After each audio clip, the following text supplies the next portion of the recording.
Felipe, eu queria aproveitar que você falou da questão das divisões de base. Uma pergunta, eu acho que muita gente se fez, né? Foi por conta da saída da Vívia, da Martinha e da Lorena. Tem algum motivo específico? Elas têm outras propostas? Vocês entenderam Lara. que era bom reformular? Lara, perdão. Vocês entenderam que era necessário reformular? Grande Jackson, um abraço, meu amigo. Você estava correto, é Marta, Lara, Lorena e a Vivian. As quatro, que você não tinha falado da Lara, mas são essas quatro. Meu amigo, a resposta que eu dou para isso aí, as pessoas ficam até chateadas, mas é uma resposta franca e uma resposta muito pensada pelo Bahia e pelo processo geral. Marta, 14 anos, dentro de um profissional. Você olha para ela foi para a seleção, inclusive da categoria sub-17, primeiro ano, e ela já enfrentando atletas muito mais velhas e indo muito bem. Conosco, em treino, era uma atleta muito boa, só que existia e há uma limitação física que é gritante. Isso, por vezes, deixava de potencializá-la, porque, por vezes, quando entrava em aspectos de duelos físicos, ela acabava perdendo, e aquilo que poderia ser um estímulo potencializador, ele acabava deixando de potencializar, porque por vezes, vamos supor que ela estava treinando um drible e ela teria que passar por uma atleta que fosse mais veloz ou mais forte do que ela, isso não ia acontecer, ela deixava de executar o drible e ela ia se subdesenvolver. Ela é a mais nova, já entra o exemplo. As demais atletas foram atletas que contribuíram muito com isso, conosco, com o nosso desenvolvimento, mas atletas ainda também muito novas. Para um elenco de A2, elas já estavam um nível um pouquinho abaixo. Quando você vai para uma A1, sobe-se bastante o nível competitivo, o nível físico, entre outros. E nossa decisão foi, vamos mantê-la. E beleza, a gente vai fazendo um trabalho aqui, vai desenvolvendo essa atleta e vamos usar quando pudermos. Nós tínhamos essa possibilidade. Mas sendo muito honestos com ela, com o Bahia, com todo, o Bahia ainda não desenvolveu uma categoria de base. O que eu acho que está fazendo de maneira inteligente, porque fazer por fazer uma categoria de base não faz sentido. Eu vi muitos clubes fazendo isso atualmente, e isso não traz muitos resultados, isso faz com que atletas vão para lá acreditando num processo, ficam lá 3 meses e aí vão embora, e aí vai atrapalhando o processo. E o que nós vimos? O melhor para ambas as partes seriam que essas meninas fossem colocadas em centros que pudessem desenvolvê-las e que nós tivéssemos a consciência que nós buscaríamos atletas num calibre um pouco maior e um pouco mais cascudas para as competições que nós temos. Fizemos isso com uma grande assessoria que nós demos, isso capitaneada muito pela Carol, ela foi muito bem, então hoje eu não sei nem se pode falar o quanto e onde esses atletas estão. Eu vi que Marta recentemente já apostou em seu novo clube, um clube de muita expressão em produzir atletas de base. Lorena foi recentemente ao Palmeiras, disputou inclusive a Copinha por lá. Então, nós a colocamos onde elas podem se desenvolver um pouco melhor. Dá uma dor no coração? Dá uma dor no coração.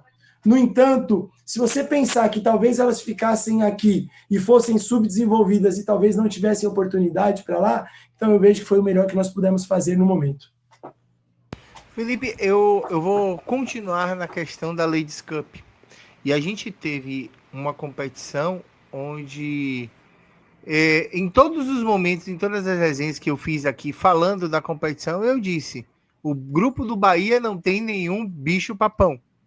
Eu olhava com um pouco de desconfiança, Antônio Jacques há de dizer isso, e quando eu piso em São Paulo, eu olho para Rafael Gordilho, que me deu guarita em São Paulo, que foi meu comentarista nessas jornadas em São Paulo, e eu disse para ele, eu só saio daqui no domingo depois da final.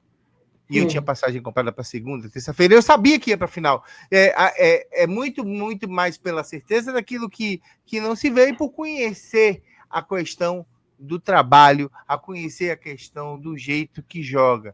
E a gente teve um primeiro jogo onde a Stephanie, né, muito forte fisicamente, deu muito trabalho, atacante do Pumas, mas a gente conseguiu dominar o Pumas e conseguiu um empate com a Mila. Depois, no outro jogo com o Avaí, a gente já doutrinou o Avaí, que era uma equipe de Série A1, que era um confronto, a gente fala assim, nossa, é o Avaí da Série A1. Eu falei, o Bahia vai passar o carro no Avaí e vai decidir com o Paraguai, e o Paraguai vai jogar por uma bola. E era engraçado que toda vez que eu falava isso com os meninos, ele falava assim, você tá blefando. E aconteceu justamente o que eu disse. O jogo mais difícil foi contra o Grêmio. E aí eu não lhe fiz essa pergunta lá, e isso me martirizou. Claro, que a competição em uma semana, em 4 jogos em uma semana, é maluquice. A gente já sabe disso. Extenuante, cansativo. São Paulo é uma cidade doida de trânsito, de tudo. Tempo para treinar, para recuperar. E você falou bastante disso. Mas se tivesse um pouquinho mais de tempo, se, por exemplo, fosse 10 dias de competição e esse jogo contra o Grêmio fosse em outro momento, daria para ter beliscado esse título? Amigo, esse é o tipo de resposta que a gente nunca vai ter, né? O que eu posso te dizer é o seguinte, assim, eu divirjo um pouco, e aí eu entendo o termo bicho-papão que você está falando, mas é sempre importante nós respeitarmos parte da história do que tem. Então, nós enfrentamos 2 times que, à época, estavam em Série A, era o Avaí, que tem um histórico frequente de Série A por muito tempo, enfrentamos o Grêmio também, enfrentamos uma seleção, e se você pensar que seleção é a junção das melhores do país, então há de se ter um respeito. Eu já conheci algumas atletas de lá, da seleção paraguaia. Cláudia é uma excelente atleta, muito boa, muito qualificada, muito nova. E quando a gente pega um Pumas, tu vê também algumas qualidades, tem alguns clubes e alguns países sul-americanos, você vê como que o México tem investido bastante no mercado. Então, assim, eu via a competição com um grau de dificuldade muito interessante para a gente. E falava para elas, é difícil, só que nós chegaremos à final e nós seremos campeões. Eu tinha essa convicção, tinha muito essa convicção. Algumas coisas aconteceram no meio do caminho, não sei se vão soar como desculpas, mas eu não gostaria que soasse como desculpas, e sim como fatos, e a única desculpa que tem é que nós não fomos eficientes, e o Grêmio foi um pouco mais eficiente nas ações de pênaltis. Mas tem alguns deles. Houve uma fatalidade em relação ao que aconteceu com o Grêmio lá, lastimável a ação de injúria racial e tudo aquilo, só que, por exemplo, eles não jogam uma partida. Então, eles são expostos a 15 minutos de uma partida, e a gente fez talvez uma partida muito pegada, muito desgastante, tentando controlar atletas. Então a gente chega na final um pouco mais desgastado, e natural, fisiologicamente mostrado. Eu não sei dizer isso daí para você, se nós teríamos o título, mas eu consigo dizer que nós teríamos atletas muito mais prontas para essa final.